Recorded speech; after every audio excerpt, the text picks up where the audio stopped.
welcome everyone. It's nice to have 100 of you here. I'm sure we'll have some more tuning into the YouTube afterwards in case you miss anything. But so what Agora TV is in general, it's kind of an item under Olympus Agora, which is like the community-run media. We kind of have podcasts, newsletter, Twitter Spaces, Soundbank, which is kind of coming up tomorrow with Treasure DAO. But essentially what we do is we look to kind of really capture everything that's going on in and around the community that the DAO sometimes can't. So we're kind of like the other kind of media arm of the DAO, but not like specifically DAO facing. But we try to like make sure the community are aware of cool things going on in and around Olympus kind of ecosystem, and just bring to light things that otherwise people might miss just due to how fast everything in the space moves. So I'll kind of introduce everyone in the lineup so far. So Devoltaire is kind of a newly appointed partnerships member, and he's kind of sourced these two insurance products, which we'll talk about today.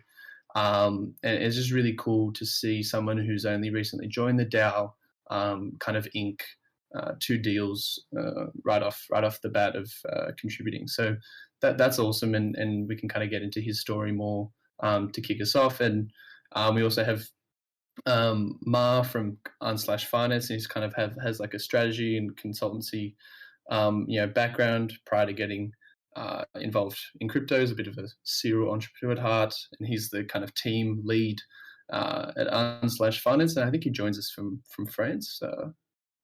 Bonsoir. Bonsoir.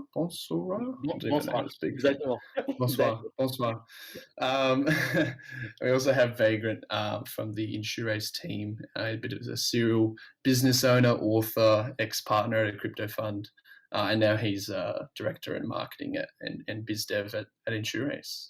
And he joins us from the UK, I think, or? I mean, British, but yeah, I think the correct term is homeless. A lot of people refer to it as digital nomad. There you go. I've been enjoying getting out of Europe as much as possible lately. There you go. Everywhere and nowhere at the same time. Perfect. So we can I kind of want to kick us off with Devoltaire's kind of journey into the DAO and how he sourced the kind of products. So kind of you can kick us off, Devoltaire, and kind of tell us how it all started and how you sourced these two products. Hey, hi, thanks, Darren. Good evening, good morning, good afternoon, everybody. I think maybe most of you would not have known me or seen me because I hardly hang out in Discord. But the one time that I was in Discord answering questions, I was exchanging helping out some Ohmies, and that was when I got in touch with one of our beloved Sherpa, Mugan. Unfortunately, he's not with us, couldn't make it today.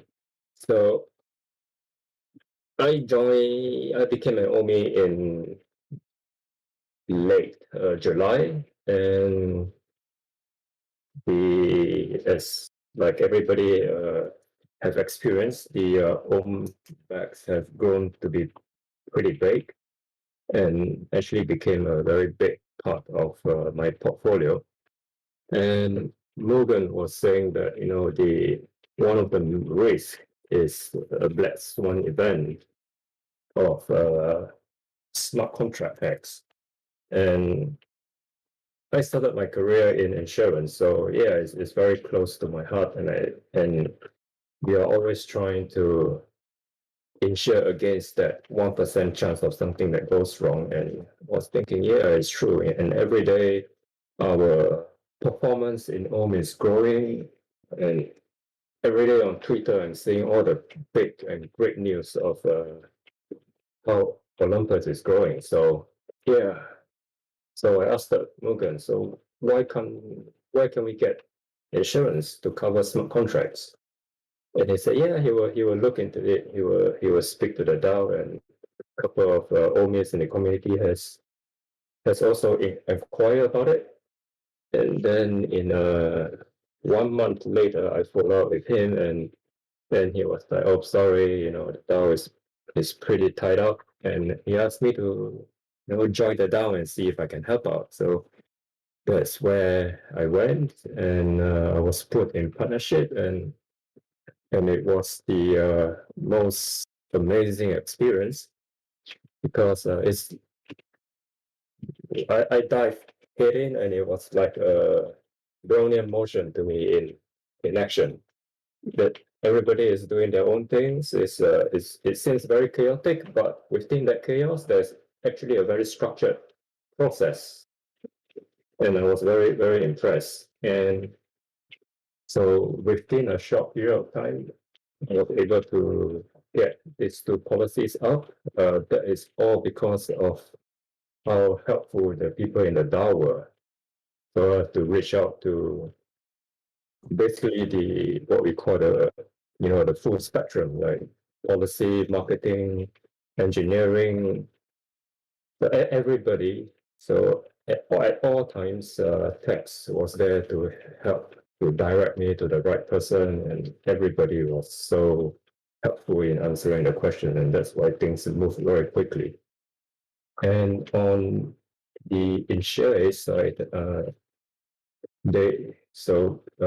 Vagrantcrypto, he even set up a direct chat group that gave me access to 5 of their race underwriters. So questions and answers were being responded to very, very quickly. All the questions were all done in less than a day. Whereas on Unslashed Finance, Marh himself is the founder. We went through the document. He himself made more than 60 edits to ensure that we have got the right FAQ document for the Ohmies. So so that's how I ended up. And so for the Ohmies, if you have anything that you need, always feel free to pop over to the DAO and see how it works, and you'll be surprised like how helpful everybody are. Yeah, and I also think it's really important if you think there's an area that you really want to work in but not sure how to do it, just really ask questions, because anyone and everyone will be extremely helpful and most likely point you in the direction to kind of get you to roll up your sleeves and start getting some work done. So I think Devoltaire is a perfect example of this, and I wanted to kind of highlight, just kind of that step into like, I've got this kind of skills. How can I apply them? And it's a great example of that. And actually, yeah, it's really like one of the powers of one of the strengths of Olympus is this ability basically to have people involved really quickly and to empower the community. So it's really great, because in the beginning when Devoltaire reached out, I was like, okay, so maybe he's the person who was in charge from the beginning of these types of partnerships, and he was super professional, and whenever I was asking questions regarding the code, he was reaching out to the right people, getting back to me with the answers, and it was super, super smooth, which is not the case all the time, I have to say, which is not the case all the time, because we work with a lot of DAOs who want to purchase insurance themselves. Sometimes it's just listings, sometimes it's actual DAOs purchasing covers on behalf of their users. And in this case, it was super, super smooth. Like, we got all the infos that we needed. We were able to check the code compared to what is deployed, have the different versions, etc. So yeah, great work by the whole community. I'm impressed on this one. Yeah, sorry. Let's definitely. Devoltaire has probably asked me more questions and asked our team more questions than any other protocol we've worked with out of the 90 plus that we've listed. They, I think originally we found, because I was chasing down text in Lisbon, trying to get a hold of anyone from the Ohmie community, just to try and like sort of get this set up for you. But at the same time, as soon as Devoltaire got involved, it was just, I've never been asked so many questions, which is is really wonderful, and it shows the quality and the sort of depth of research he went into for this as well. Yeah, it's really awesome to kind of hear that from both both sides of the coin, and kind of it's like pretty synonymous with Devoltaire's character. So it is awesome. And Devoltaire, do you want to kind of like what was the kind of segue into kind of sealing both deals, and then we can kind of kick it off to both kind of teams and see and kind of run through the specific coverage and the available coverage and the kind of outline and how things might be applied to geo moving forward, because I'm sure a lot of people will have some cues there, because I know that this was kind of inked at the start of November, so it always becomes things move so fast, so it's I'm sure some Ohmies will have some questions regarding some of the kind of migration, etc. Yeah. So basically, I think the thing that worked out really well was that I kind of understood what the underwriters they were looking for, as I deal with the underwriters before in my first career, and on the back of it, I think what was amazing was that I don't have all the answers that the insurance were asking, but I know who to ask, and if I don't know, text will always point me to the right person. And one person that I have to give a shout out is Safis. He is always available. I mean, especially at my time zone, he's always been able to explain things in a very clear manner. So that's why things move pretty quickly.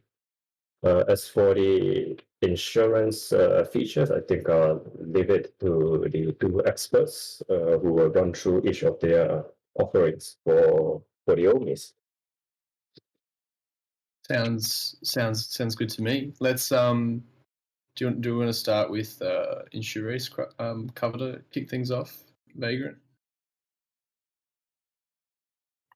Yeah, sure.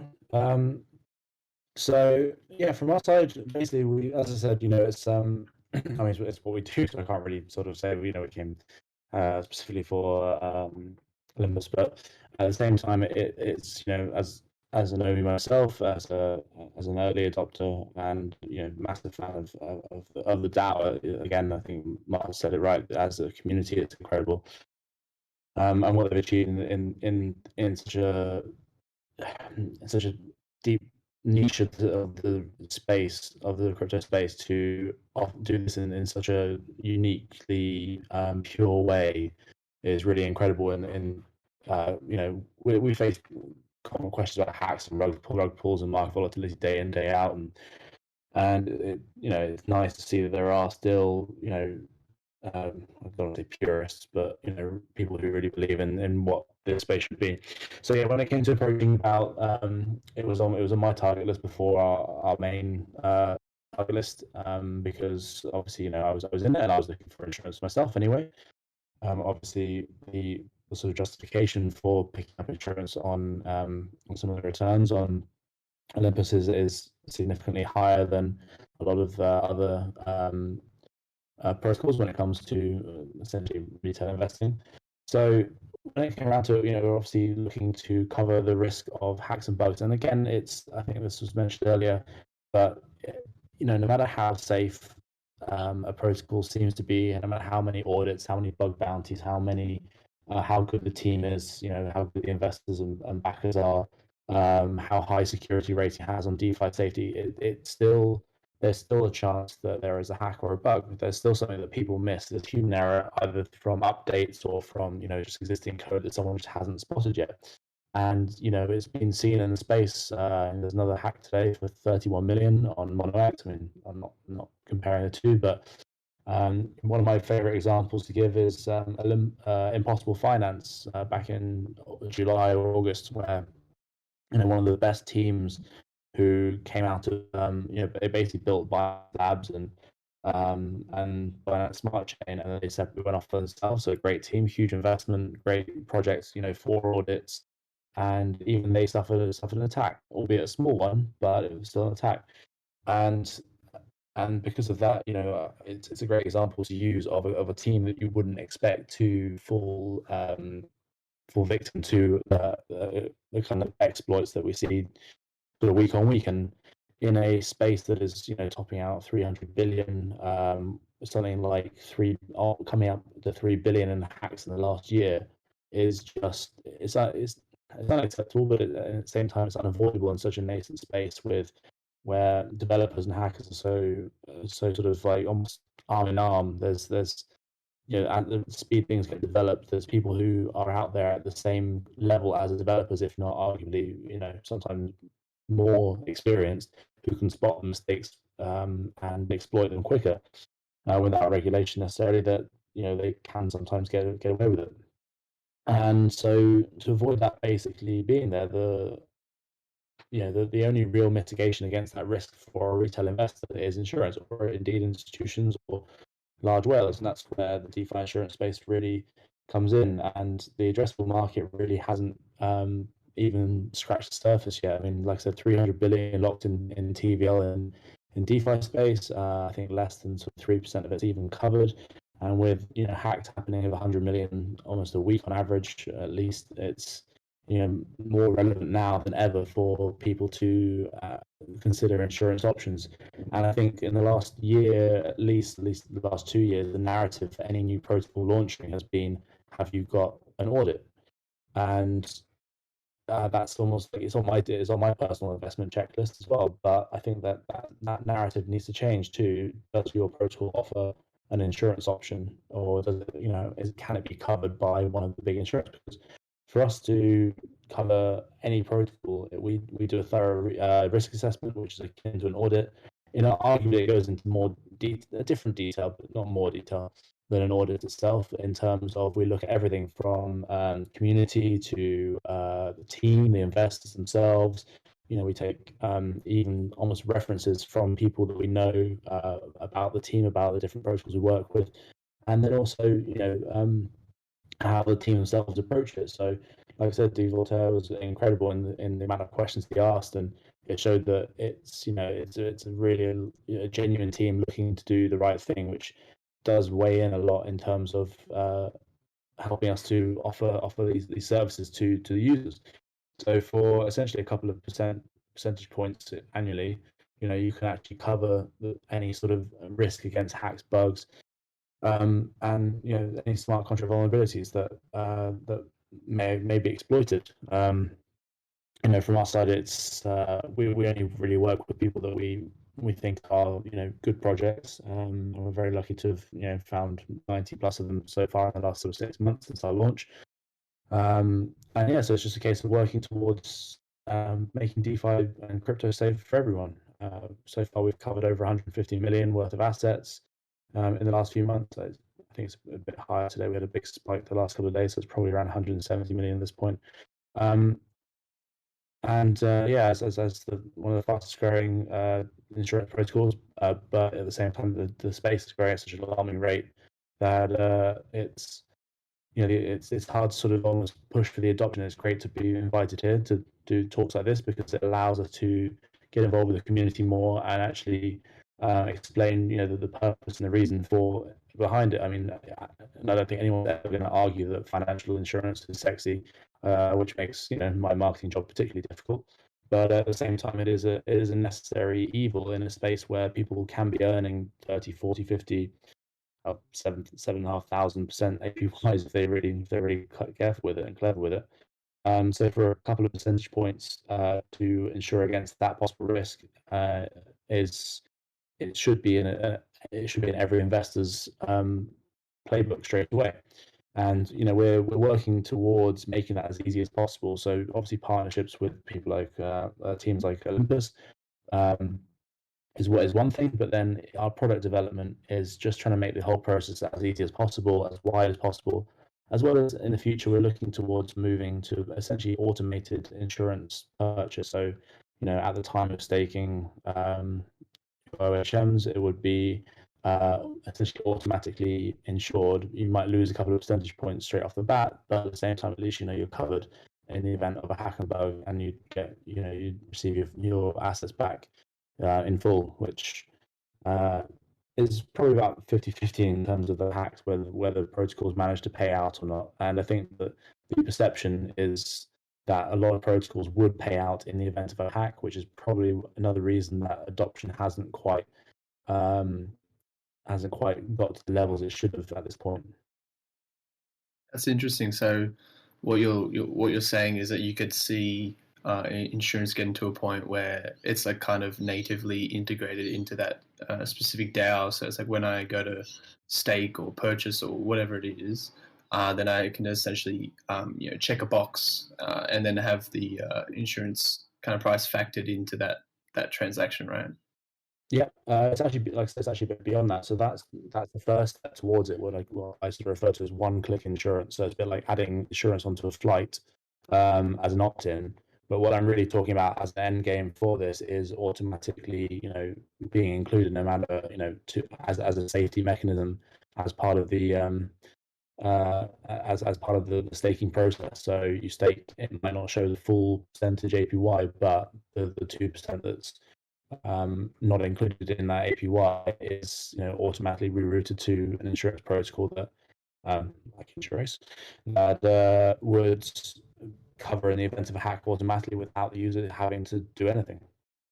Well, that's actually what we are already doing. Like Parasol, for example, acquired insurance from us directly. Like it's something like we are going to probably end up having protocols taking over the burden of acquiring insurance on the long run. There are some protocols who are already doing it. Like if we think of Paraswap, they are already doing it. A perpetual protocol, they're also already doing it. Lido, at some point, they were doing it as well. Kyber, they are also doing it. So the rise of like DAO to DAO transactions with regards to insurance is indeed something that started already and that is going to increase in the future as security and safety becomes more and more important. Either for a retail audience or for institutionals.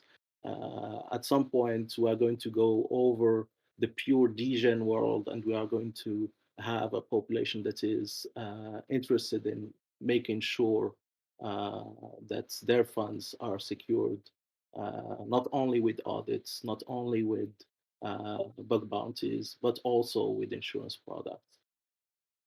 Yeah, 100%. I feel like that next step is the kind of abstraction layer where protocols kind of work together to create products for users where they don't even realize what's going on behind the scenes. That's you can very much do that still in a decentralized manner. It's just like a little bit trickier and takes more time and coordination. But luckily, over at Olympus, we are the masters of coordination.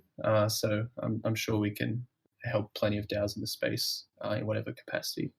But I guess one thing you can also run through Vagrant is maybe just like in what scenarios does the insurance cover specifically, and then maybe just the kind of like criteria for payout, and then maybe one or two things that like aren't specifically covered in kind of layman terms.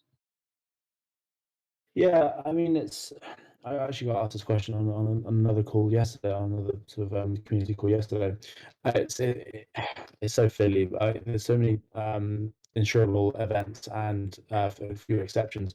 But in fact, I mean, I think the actual best, again, hats off to Devoltaire. He's genuinely put together one of the best documents for this. So I'd encourage everyone here to give that a once over to see insurable events versus uninsurable events. I think that's probably the most detailed. Otherwise, I'll be rambling again and taking up too much of the stage time. Yeah. So for all those who haven't kind of had a look at or had a chance to look at the doc, it's in the kind of main announcements or the Agora announcements channel. But essentially, the criteria kind of for payout is just like if there's kind of like a black swan, event in the form of like kind of a contract exploit, and at the moment it's kind of insured for kind of stake dome and wrapped stake dome, but we actually are kind of in a little bit of a transitory period where we're moving from wrapped SOM to gOHM. So in that event, how do things kind of what do things look like moving towards a kind of new contract? Is that simply something that we can update with the click of a few buttons, or is that something that we need to how does that look from your end, for example? Yeah, so any new update, I think, I'll notice it myself, because like I said, I'm deep deep in the project. But generally we work with a team on any updates. If they have them, if we don't spot them ourselves, then when they get brought to us, and then it widens onto new contract, new chain deployments, for example, and any sort of new product updates. Generally, we cover at a protocol level, so it's not, most things are pretty much covered straight away, but it's always good to check again. We're constantly reviewing our risk assessments on each protocol we work with, to make sure they're up to date, whether that affects the price or not, positively or negatively. So we make sure we cover our protocol level and adjust our risk assessments accordingly. So once that's there, the insurance is available on our app.insurace.io, and from there it's a case of just literally clicking. And the nice thing about our app is you can basically add your entire set of bags in there as well, so you can cover your Olympus in with your balance or your Aave compound at the same time, and basically purchase it all in one nice transaction, which will save you on some gas fees, and also save you on insurance premiums overall. Then you're covered. We're pretty fast in terms of keeping up to date with updates on protocols. So there might be a few days lag, depending on how complicated the new product launch is. But generally, pretty much straight away, as soon as we find out about it one way or another, it's covered. Just jump in on this one. So our gOHM, the smart contract audit is done by Ohmies, and we are still waiting for them to release the audit report. So once that is done, I will liaise with InsurAce and Unslashed to make sure that they've got the codes and the audit report, and then I think for them it will just take maybe a day or two, maximum a week, for them to finish their audit. And then for the existing policyholders, the transition would be seamless. There will be nothing much that they will need to do. Gotcha. That makes a lot of sense. And then the cover kind of, so for example, if I'm like, oh, I need some insurance on my deposits because I have a pretty healthy stack. Is there kind of a max capacity that I can cover for, or is it kind of up to the actual available coverage, so you can just purchase as much as you have, for example? Yeah, that's correct. So one of the main things that I was looking out for when I was selecting the insurers is that to make sure that, because OHM is a rebasing token, so we actually would want to buy the cover that we expect our value to be. So yeah, you can actually purchase more insurance than what you currently own, and that is only limited by the pool size that the insurance company is offering.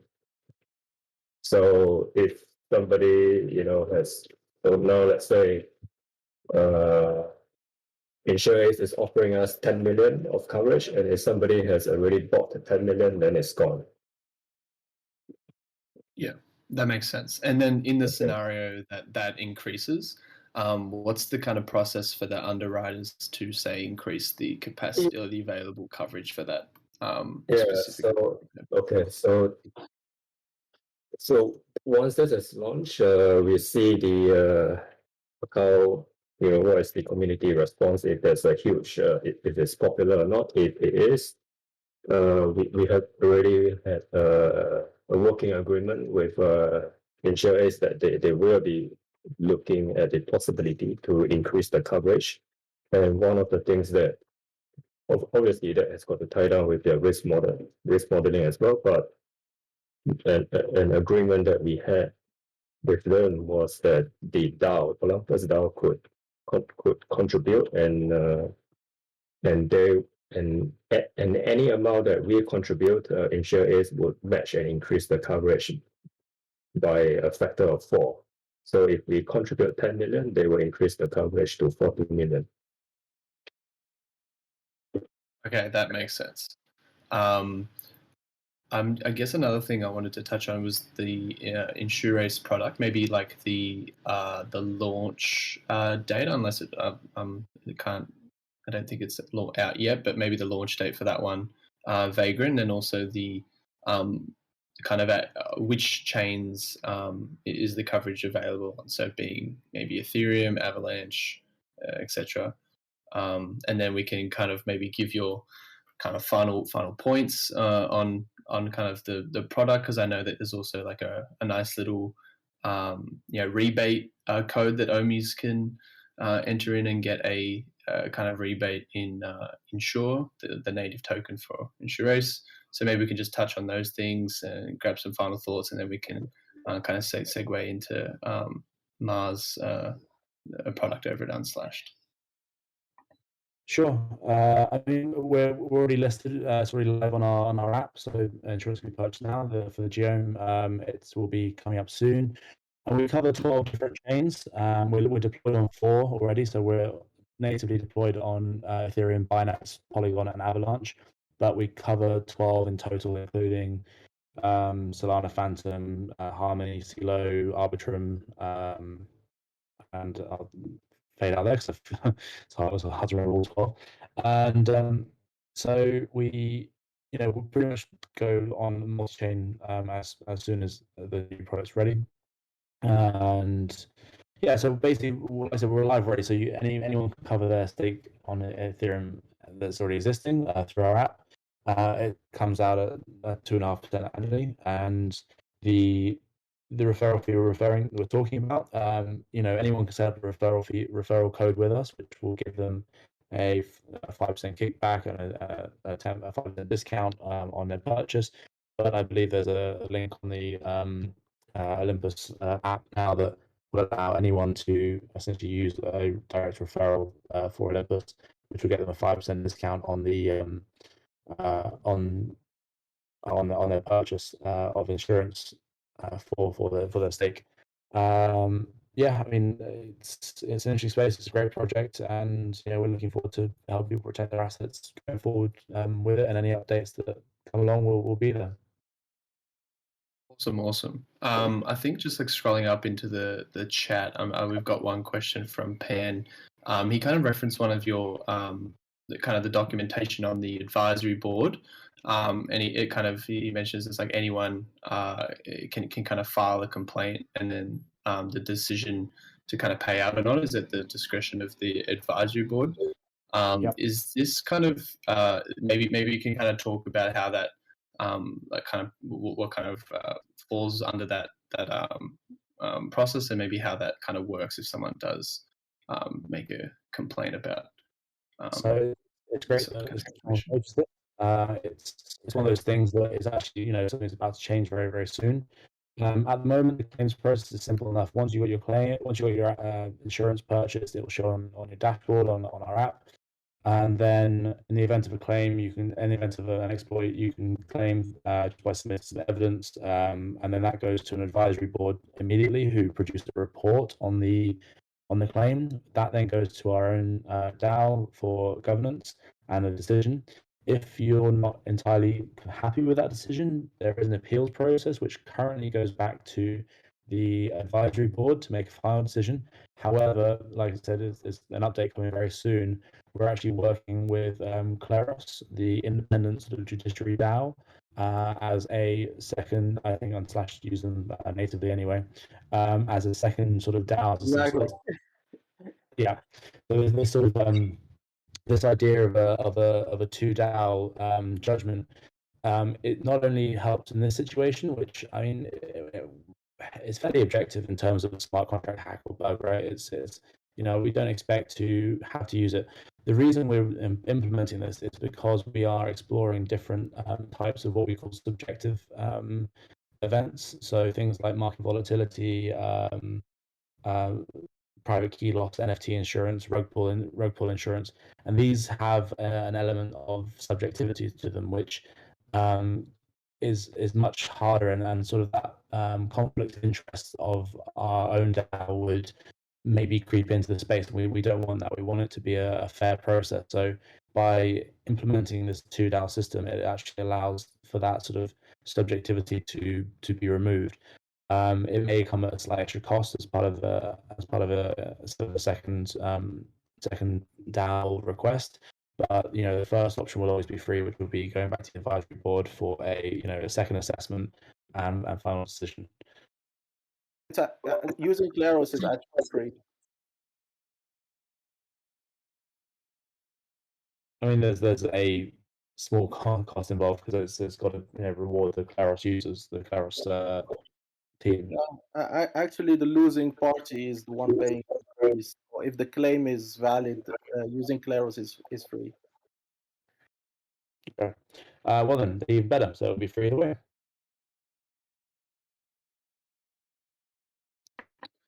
Sorry about that, guys. I had a bit of a network issue. Sorry if I miss that final point that you're making, Vagrant.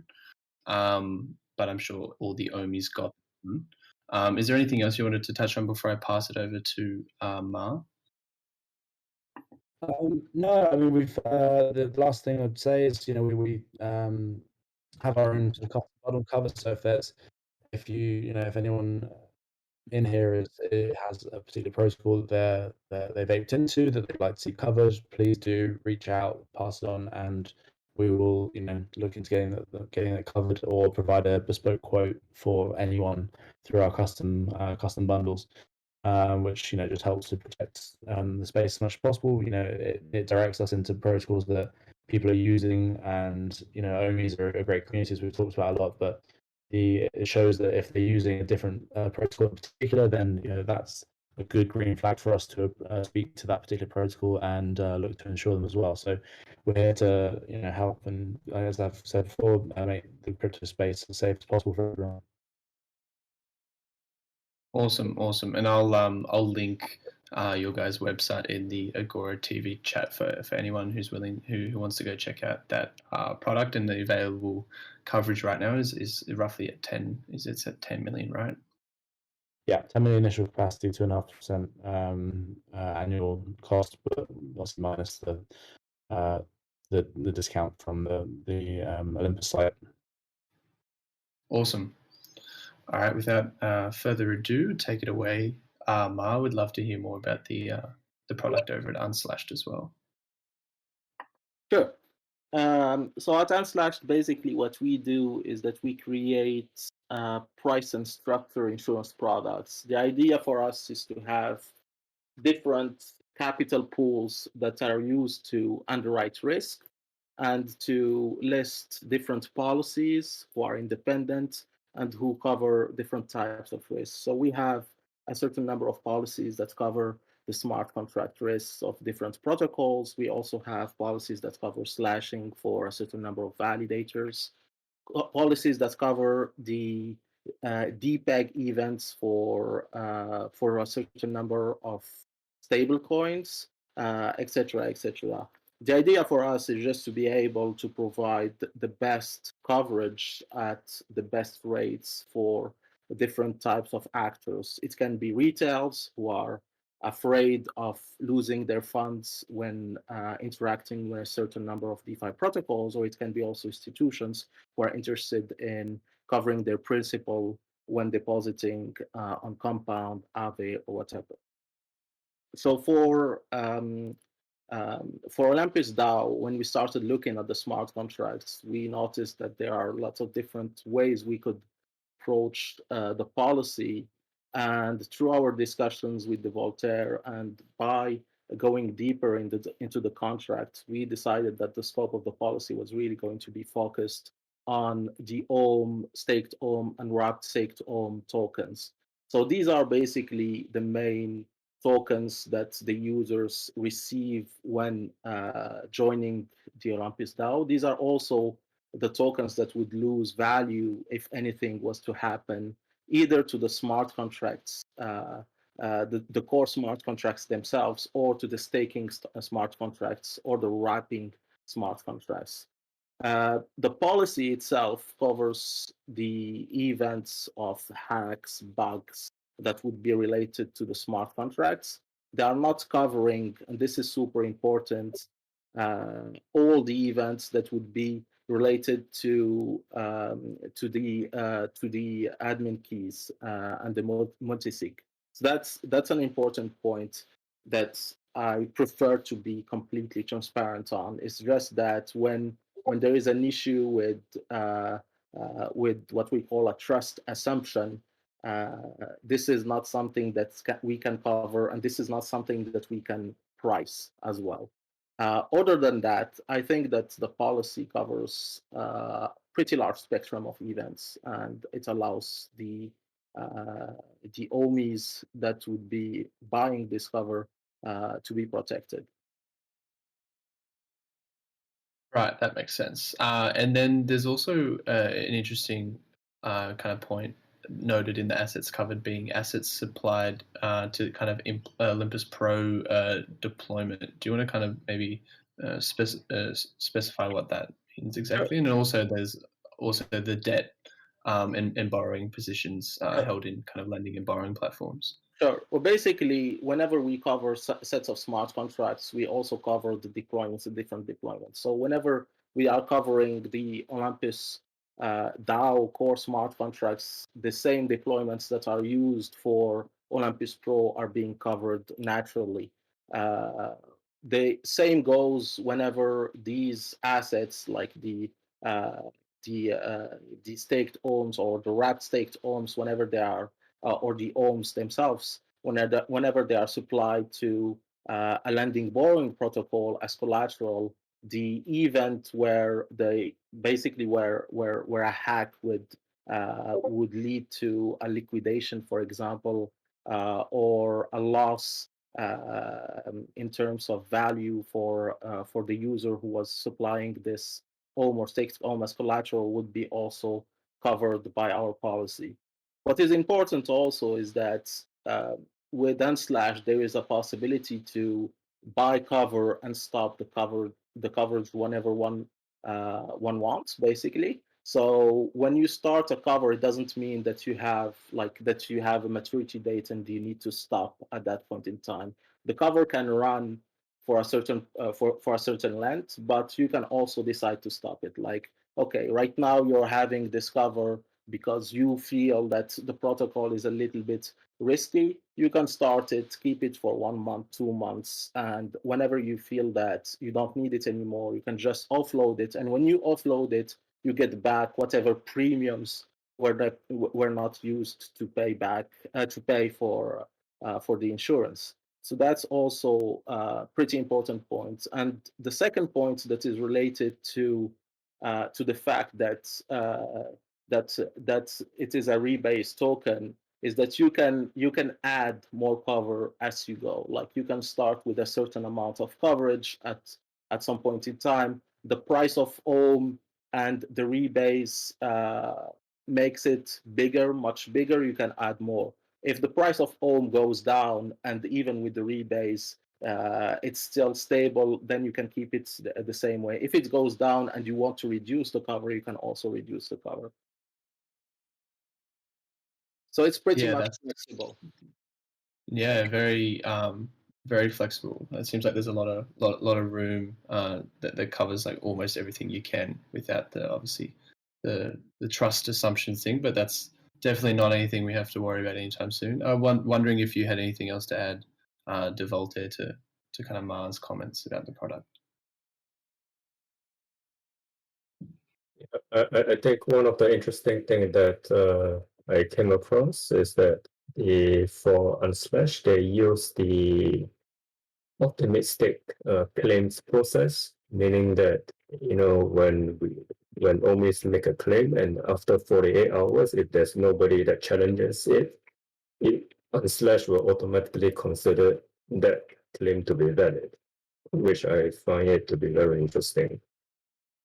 Yeah, so basically, exactly. So basically, we are integrated with Kleros, and we were integrated with Kleros from day one. We started working with them in July last year, and this is where basically we started designing the whole claims process. And the claims process, there is a very strong supposition that whenever someone makes a claim, they actually suffer the loss. So whenever someone makes a claim, they're going to have a certain number of proofs that they actually suffered the loss, and there is a 48 hours window where anyone can challenge that claim.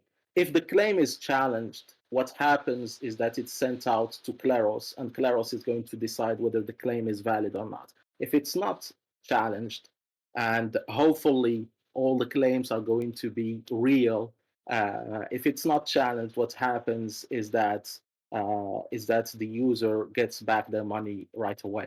So this allows us to put the burden of proof on the challenger.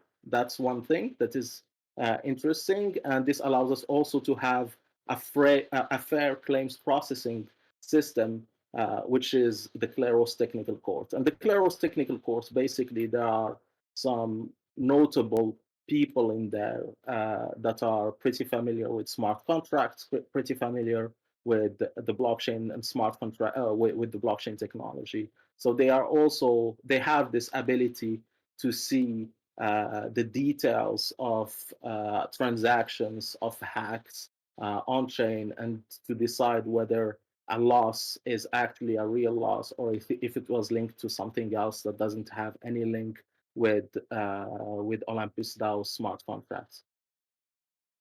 Yeah, that makes sense. I think, it definitely needs to be clear. It's not loss in value; it's actual loss of the token.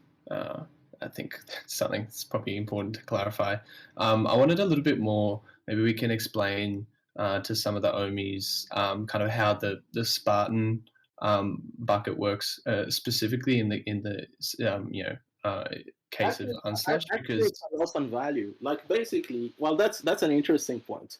Basically, when you have a hack, let's say the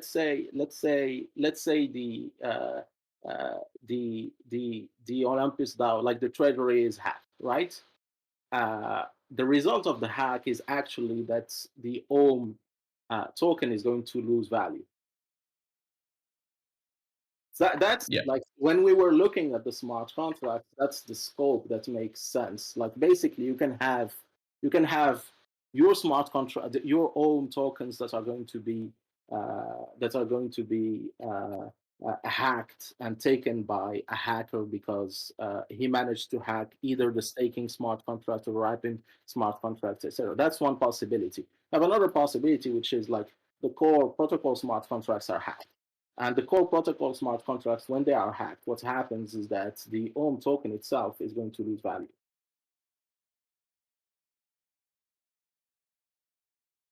Yeah, that makes sense. And then in the context of the kind of, I guess, the bucket, the Spartan bucket specifically, because the kind of initial pool size is kind of hovers around the $50 million range in available coverage, but the kind of actual capacity itself is kind of sitting between the 28 to $35 million worth. So maybe you can explain the kind of mechanism that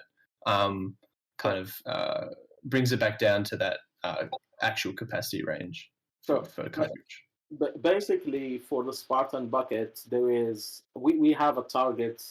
We have a target exposure, risk exposure for any policy that is listed there. And a bucket, basically, if we can start with that, a bucket is a collection of policies that are going to be backed and underwritten by a certain amount of funds. Okay, so the Spartan bucket right now contains around 25,000 ETH, which is about 100 or 120 million dollars. and basically we use these funds to underwrite a lot of different policies. For each policy, we have a target in terms of exposure. So we have a target in terms of exposure, and we leave room to go beyond that target in case there is excess need. But when there is excess need, what happens is that the premium price also goes up exponentially. So the target for the Olympus policy is actually around 6,000, 7,000, 6,500 ETH, which makes it maybe something around $30 million, I think. So that's the actual target. Whenever there is more demand, what's going to happen is that the premium price is going to go up in order either to attract more deposits to the Spartan buckets or to push people to stop their cover. And that mechanic is kind of... Sorry? Yeah, that makes a lot of sense. Yeah, you keep going, sorry. So that mechanic is kind of similar to how interest rates on compound or afterward. Yeah, so like very much like it gets to a point where it just makes economic sense to become an underwriter because the kind of interest you're earning on that is so high. Yeah, that does make a lot of sense. Do you kind of have anything on the back of that, Devoltaire, that maybe we hadn't touched on specifically that you might find interesting, or maybe you would like to clarify a bit more for some of the Ohmies? I think it's worthwhile to go through the document because in terms of the coverage and the exclusions, they are similar. There's not much difference. The only difference is the premium pricing and the claims. But now that the InsurAce is saying that they are moving on to Claros, so even the claims is going to be the same. So for InsurAce, it's just you buy and you forget about it because the premium stays the same, the coverage stays the same. Whereas for Unslashed is a bit cheaper.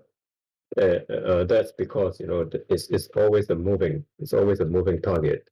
You can buy and forget about it, but if you want to look at it, it's always moving in terms of the cost of insurance.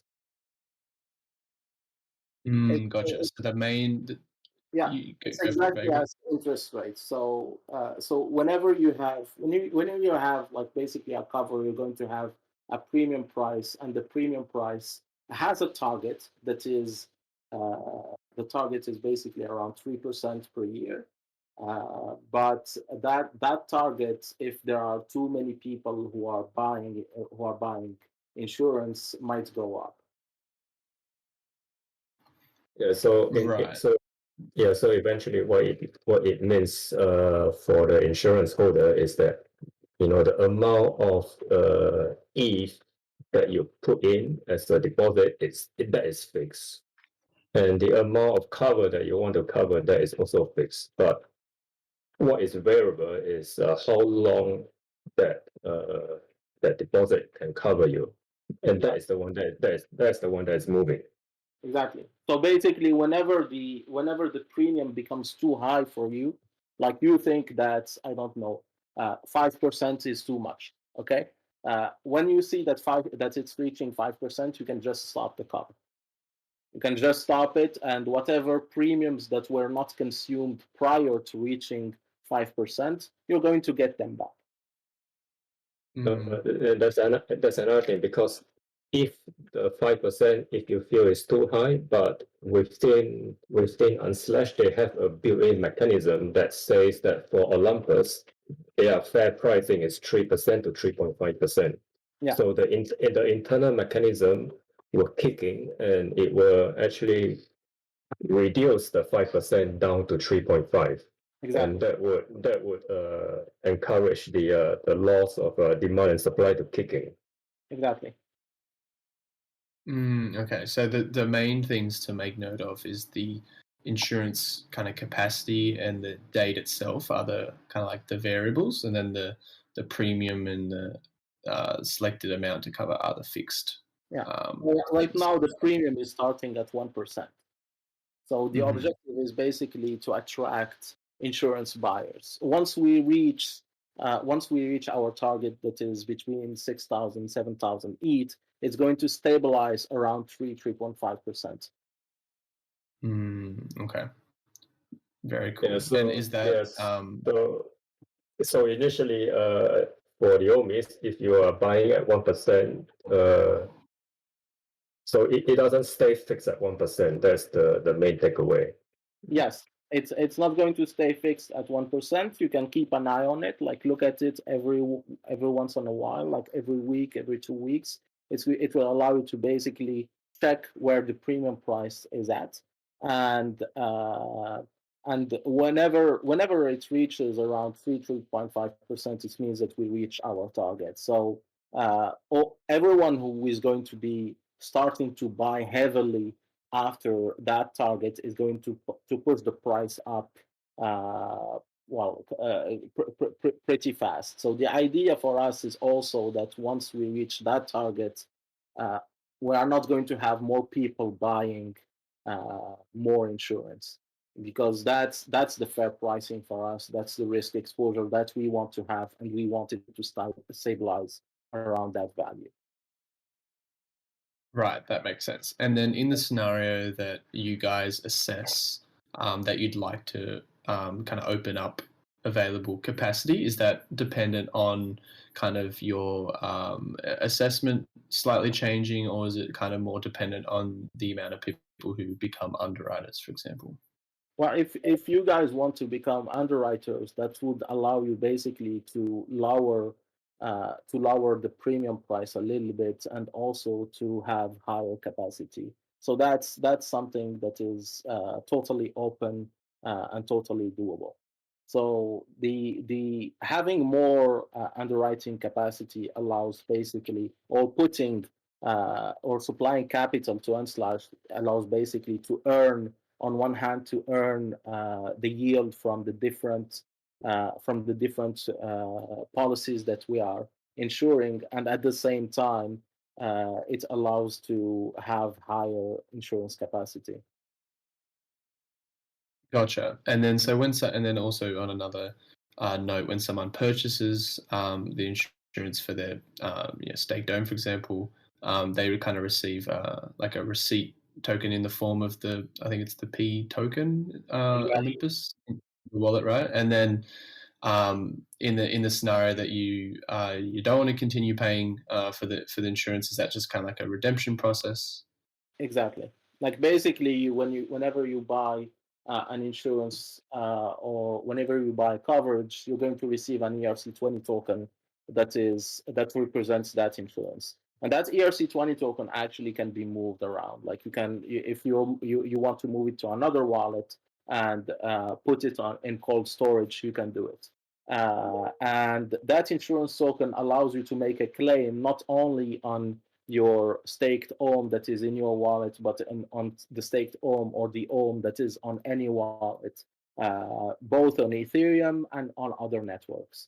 The objective is just to prove that you have that you are the owner of the insurance token prior to the event. That's super important, and that you are the owner also of the ohms that lost value either on Ethereum or on other chains. And that insurance token is basically the one that is used in order to stop the cover. So basically, you get back whatever ETH was not consumed, and it allows you to move forward. Okay, that makes a lot of sense. And then at the moment, we're insuring for your vanilla staked ohm, and then the kind of wrapped SOM on both Avalanche and Arbitrum, and then soon to be gOHM. Exactly. And is the wrapped SOM? So, for example, if we have gOHM, let's just assume wrapped SOM for simplicity's sake. If that's on Ethereum, is that also under the kind of under coverage, or is it just staked OHM specifically? No, what this OHM is insured, either it is on Ethereum or any other network. Like what we are interested in is what are basically is the smart contracts that are issuing, or the code of the smart contracts that are issuing this rat stake token. So once we have the same code that is used on different networks, it's fine. Once we have the same token that is bridged to other networks, that's also fine. Awesome. Okay, that makes sense. And I'll just quickly run through some of the things that aren't covered Ohmies in Unslashed products. It's essentially anything to do with like a phishing attack or computer virus that somehow ends up in a compromised wallet, kind of like a bug or hack, kind of like made that had kind of been made public before coverage begins and it wasn't fixed, and then kind of documentation audits that kind of weren't done properly or assessed by Unslashed and kind of found a vulnerability there. And then also kind of the conclusion aspect that Marh was talking about earlier, where there's something within the team that they can't actually insure for because that's there's a lot of trust assumptions. It's basically everything related, like everything that can touch the user without touching the smart contracts. So everything that is, if you have a computer virus on your, if you have a virus on your computer, it's really hard to prove that actually you had a virus on your computer, and it's not really related to OlympusDAO smart contracts. And for the admin keys or the multisig, that's something that is also really hard to prove that it was actually done externally. So there is a trust assumption, but that trust assumption is real and is not. It's not something that I'm worried about in the case of OlympusDAO, but that's something that I could be worried about in other cases. So it's just part of the policy wording. Yeah, that makes a lot of sense. I think that the TLDR is anything on chain and kind of viewable by anyone is something that can be covered at the end of the day, as long as there isn't anything behind the scenes where that can be altered. Definitely. Awesome. I feel like we've got a pretty good overview of both the products, and we've linked both products in the Agora TV chat for anyone who wants to check out both InsurAce and Unslashed's product. And we'll also post these products on the Agora Twitter for anyone who's interested to go check that out and insure their deposits. But we can kind of have a bit more of an open-ended kind of like last half hour or so to just talk about like, you know, where we think the insurance space is going in general, and then also you know, what might like this Vagrant touched on it earlier, but what might this kind of like built-in insurance look like across the space, and do you kind of see different insurance kind of protocols or products working together to kind of create something more kind of positive sum for everyone? Yeah, I'd just be really keen to hear everyone's thoughts, Devoltaire's included on this topic. Sure. I mean, actually, I need to correct myself from earlier. Actually, it's just been posted in the TV chat group, in the Agora TV chat, that we actually Devoltaire negotiated hard and actually got a 10% discount referral code. So he's posted that into the TV chat group, which gives a 10% discount, not a 5%, and it's in the form of a 10% reward in short tokens. For the future of the space, yeah, I mean, like I said before, for us, the goal really is integration. The difficulties are, I think we've kind of both touched on it, is capacity issue, where we both hit capacities in very different ways. But the space overall is, we had a very similar call with Nexus Mutual a couple of months ago, and the addressable space is just so big, and we're all working in different ways, but at the same time we're all working to make the space safer. And so it's, we don't see it as a competitive element. It's more of a a collaborative work. If we're all working the same way to make DeFi space the DeFi space safer, then it's it's just there for everyone. It allows for bigger institutions to come into the space safely.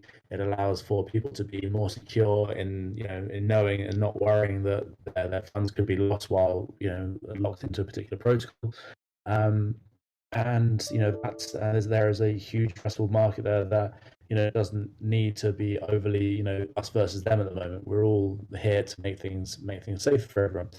And I think that's that sort of spirit that, even though the innovation from each of the insurance protocols is so fast right now, with new products, new developments, new partnerships, it's a really incredible space that's just and growing so fast that it's and then as different new technologies develop. I mean, DeFi 2.0 is brand new, and then even now people are already talking about metaverse and GameFi insurance. GameFi already has billions of dollars in transactions, and yet there's no one even addressing any form of insurance there. Metaverse will come with its own challenges, its own different insurable events for us as well.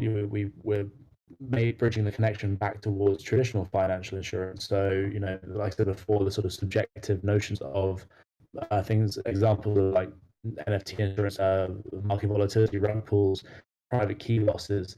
We get asked all the time by institutions and financial advisors for E&O insurance, errors and omissions, which basically covers financial advisors against any sort of mistakes they might make when advising clients on investing into this space. So it's those do bridge back to sort of traditional insurance and have a quite a largely subjective nature to them, which is why we're working on solutions for that as well. And by that it just opens up the market to insurance protocols to approach it in different unique ways. I'm not saying there'll be one that's better than the other or one that's more unique. I think there's always in this space there's always multiple protocols addressing similar issues in slightly different ways, which is why I guess we're all here at Olympus instead of having a chat over Jade protocol on Binance for now. It's different that we're all here to address the space and hopefully make money, but also do it safely. And that's that the space is increasing overall. DeFi crypto as a whole is as I said before, reaching all-time highs, and it's just a case of now as more and more money comes into it, it's the space is there for insurance to become the sort of thing that people should be looking for in each of their investments. It should be something that when staking, it shouldn't it should be as part of the same narrative as, does this protocol have an audit? Does it have bug bounties? Does it have insurance? And that's when that narrative really kicks in is when insurance really does become a huge player in the space. Yeah, I totally agree. I think Olympus itself is also in a unique position to kind of empower a lot of insurance products, being kind of like the pseudo decentral bank, if you could even classify it under that umbrella. But I think it's very interesting in the kind of things and different products that we can support on the underwriting side, and it's really exciting to, you touched on it, Marh, with Unslashed kind of moving towards this automated claim service. I think the more that we can eliminate some of these certain points with trust assumptions, then the more that we move towards a more automated system, then I think the attack vectors, there's a lot less attack vectors to deal with, which makes everyone's job easier, right?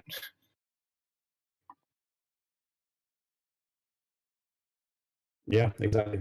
So yeah, I mean, it really is an exciting space, and it's partnerships and talks like this that we can give that just raise the awareness of the offering that we have and the reasons behind it. And I'm sure Marh will agree that these talks, as panels, even with protocols that are addressing the same market, are there's space for everyone, and by having multiple options there, it's a good thing for it. It's not it's not competitive. It's not necessarily one versus the other. It's a case of we're all here. We're all by giving the options as well, it shows that there's no sort of necessary bias. It's a case of doing your own research. One process might be, and one pricing structure might be preferential to each different DeFi user.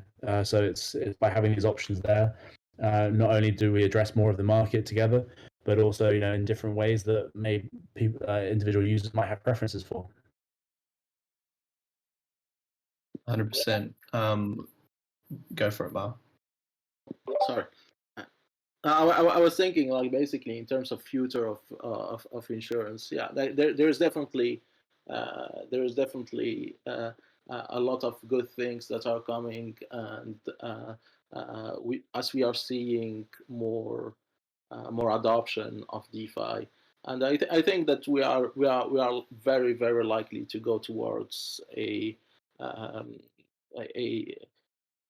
case for insurance where it's going to be happening in the background. Like, users will probably not be aware of the fact that there is this that is happening. They are going just to see that there is an insurance product that covers them for a certain number of events, and that's all they need to see. That's all they need to understand. And Ohm's positioning as a reserve asset is super interesting also, like in terms of ability to deploy capital, to be an underwriter, etc. It's something that could be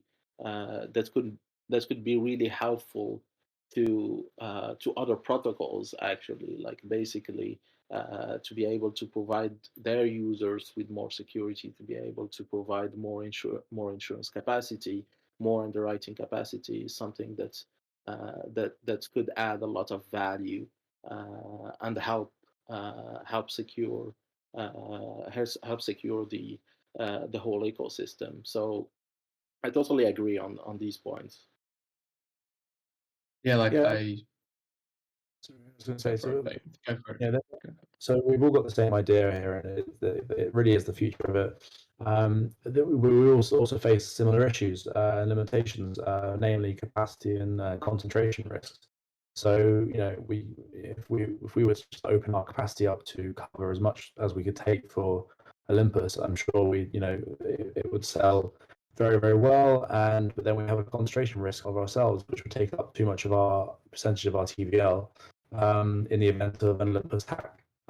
If that we just open that up, which is why we limit capacities on different protocols, which is why Unslashed have a target that they want to hit in terms of coverage. It's mostly to do with capacities and concentration risk, which is something that when solutions for that come around, which I think everyone in the space is working towards, that's when the integrations can really kick off, can really will really allow for anyone to be able to insure any sort of bag size.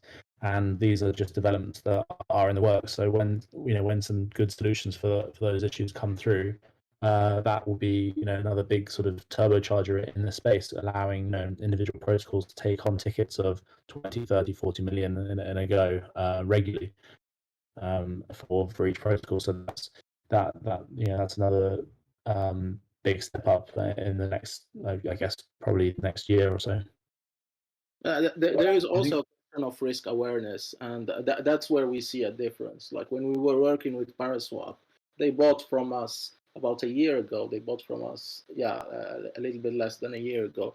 They bought from us an insurance for 2 million. So that's what they needed at that time. As their transaction volumes went up and as they launched their token, they came back to us and they asked for 30 million. So that's I think that there is a first step that is more on the demand side than really the capacity. once the demand is really there and clearly there, and there is a certain level of risk awareness and willingness to pay the premiums for these policies, the questions related to capacity will probably become more easier to solve.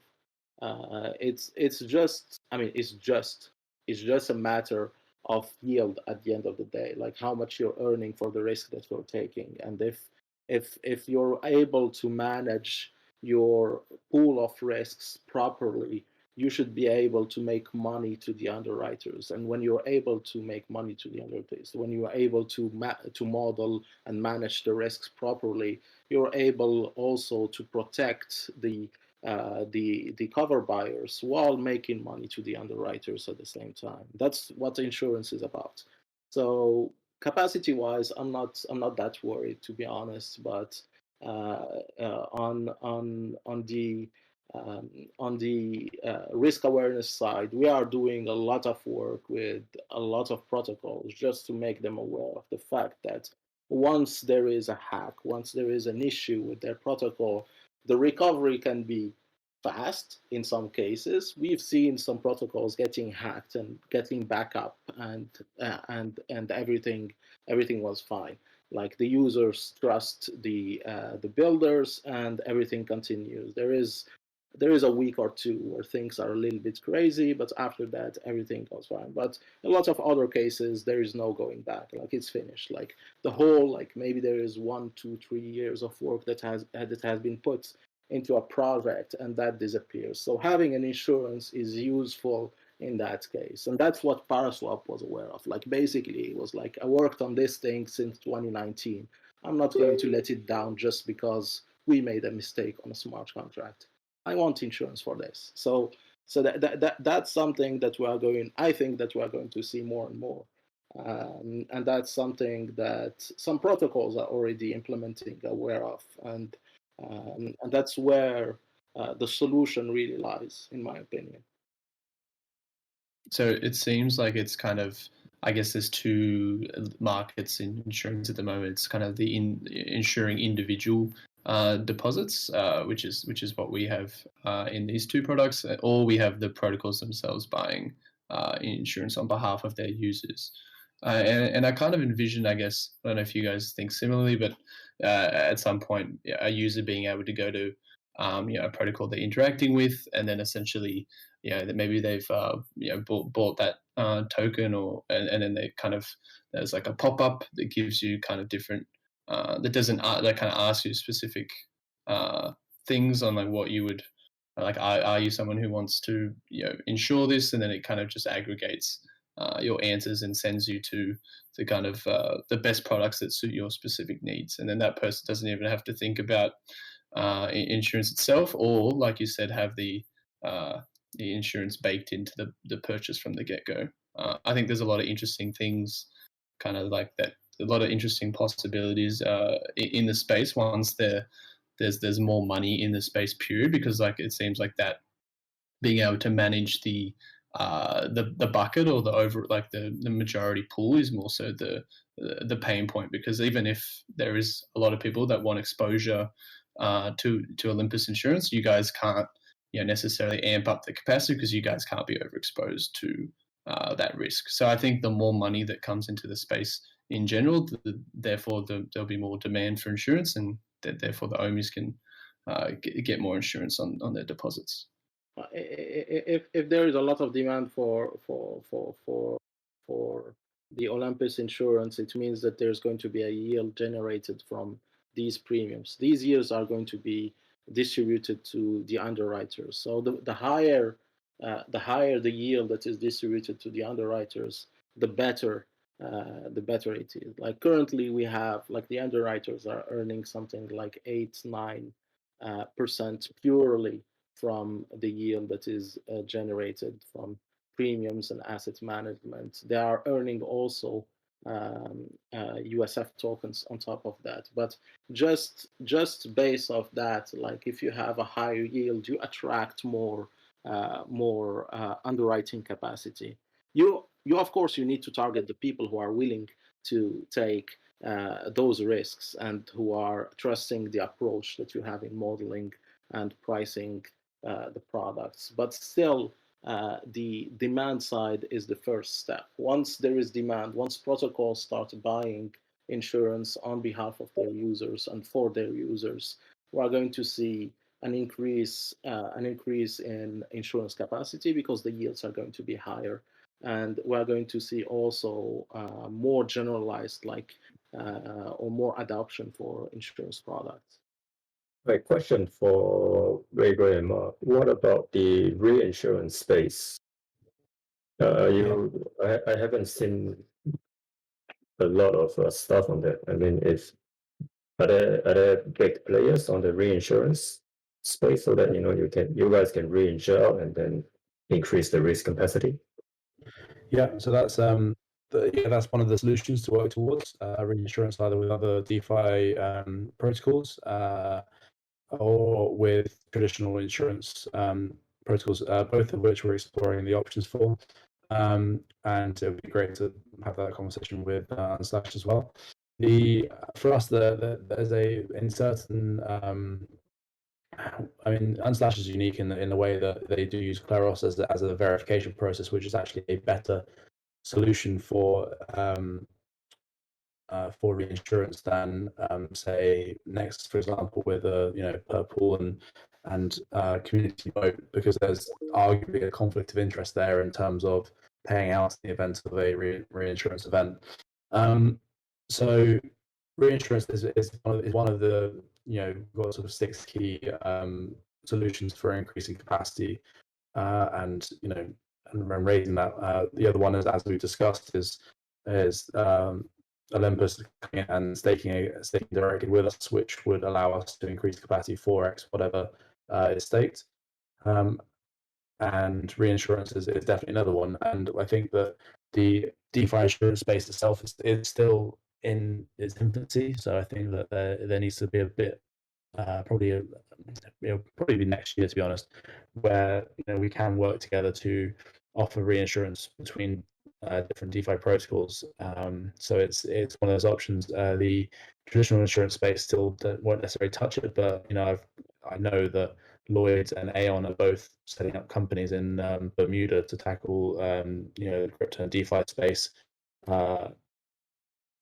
for insurance options. That I know they're exploring that. They'll be a bit slower than we will, but at least I think they'll be at least coming out with some sort of plan by sort of Q2 2022. So that as part of that, there may be reinsurance options there as an easy way for them to enter the space without having to offer direct insurance to crypto protocols themselves. Interesting. That's pretty exciting. Very interested for that too, for those developments to kind of kick off. I think we've touched on almost everything in terms of Devoltaire's kind of journey into the DAO, sourcing the 2 deals, and then also the background on both protocols and the products, the Olympus products you guys are offering. I just want to thank everyone for taking their time. I know it's late for both you. I know it's late for Marh specifically, and probably late afternoon, evening for Vagrant, and very early for Devoltaire. So very much cross coordination here. We did really good. We just really appreciate you guys taking the time. No, I mean, I'd be interested personally if anyone listening does have any questions or comments. I mean, just put them in the TV chat group. I'll be happily answering away for a little while. I guess a question for the community, but please do post answers in the TV chat group. What would be your hesitation behind buying insurance? What for me, in my mind, I'm obviously close to the space, but for me, it's kind of a no-brainer on such high yields to insure my assets for a couple of percentage points down. I'd be interested to hear about all of your thoughts and why you think what your hesitation would be protecting your staked assets, whether it's something like gas fees, whether it's just a case of you just want to maximize those gains. I'd be very interested to hear what the community thinks. Well, obviously about this offering, but B, what their hesitations would be when considering something like this. Yeah, I think one thing that comes to mind first and foremost is I know there's like different cover and on the different chains, which is very helpful. But I think a lot of people are just so like I think gas is a big deterrent on Ethereum, so people just very much optimize for that and try not to do too many things that. I think it's like a big psychological hurdle. I don't know if you guys feel the same way, but I think even if people do have hundreds of $1,000s at stake, it's like, I think doing another transaction on Ethereum is just painful in general. Even if like the benefit outweighs the cost, I think it's just like a bit of a psychological thing for people. Yeah, no, I understand that. And we, like I said before, we are deployed in 4 different chains, so you can use Binance, Avalanche, Polygon to purchase your Olympus insurance as well to avoid those gas fees if that is a particular issue. But yeah, no, like I said, I'd be interested to hear whatever anyone's thoughts, comments, ideas, questions in I guess the TV chat group. Yep, for sure. We can wait for a couple to kind of flow through, and if we don't have any, then we can maybe just grab some final thoughts on things to Devoltaire and Marh if you have a couple minutes. Sure. I mean, it was a very interesting discussion, and what I'm curious about is basically whether or not the audience today has ever bought insurance either on Nexus or in some other place. Nexus being the oldest in the space. So it's really like I have a deep belief that it's going, like, the insurance space is going to be a DAO to DAO one. Although we see a lot of retail users, and you've seen a lot of retail users recently, I'm always curious and asking questions and trying to understand how crypto users approach insurance, what they think of it, if there are any hurdles or barriers, and also whether or not they would prefer to see protocols taking on the burden of purchasing insurance on behalf of users. Yeah, so for me to wrap up, I'll be working behind the scenes to make sure that we are ready for the gOHM, so the community can not worry about it. And yeah, and also if you guys have something that you need and it's not available, feel free to reach out to me. Or if there's other thing, please join the DAO, because from my experience, it's a very welcoming space and things can be done, and a lot of talented people working behind it. Yes, happy to follow up with you, Devoltaire, on gOHM, and yeah, definitely we can. I think we can make it happen pretty quickly, as we already know the code. We're already familiar with pretty much all the different pieces. So that would be great, and pretty excited for the V2. That's going to be a big milestone for Olympus and for all the Ohmies. So I'm pretty excited about this one. Thanks. Yeah, super exciting. I think we're just in the process of waiting for the kind of audit to be done, and then I think kind of working through a couple of user experience things, and then I think we'll be all good to voyage off onto whatever the right word is towards Olympus V2. So super exciting. We've had a couple of Olympus purchases just in the last couple of hours, so I don't know whether that's a coincidence or because of community here, but it just shows that these sort of events are working and raising awareness. So thanks, guys. Yeah, no, pleasure to have you on. It's been really cool to get a better idea myself about the different options, the different types of covers in the space, and kind of where I guess the insurance industry within DeFi is at the moment. I mean, given that DeFi is only a term coined for the last year. It's pretty impressive to see all the progress made in a little over a year. So super exciting to see where everything expands into, into the new year and into the next couple of years. So very, very excited to keep an eye on things. And I just really want to just emphasize and like my kind of thanks to everyone joining on the panel tonight, today, this morning, whatever time it is for you in the part of the world. I just really appreciate being able to offer these kind of talks to the Olympus community, so they get a better idea of what's going on within Olympus. Well, thank you guys for hosting us. It was a great, it was a great panel. It was great discussing these topics with all of you, and hopefully you will have the opportunity to do it again or do something similar in the future. 100%. It would be cool to do maybe a little follow-up article kind of detailing how both products will kind of change moving into Olympus V2. So I think that's maybe something we can update the community on through the Olympus Agora channels. So keep an eye out on that one, Ohmies, and we'll catch you in the next episode of Agora TV. Thank you so much for joining, guys.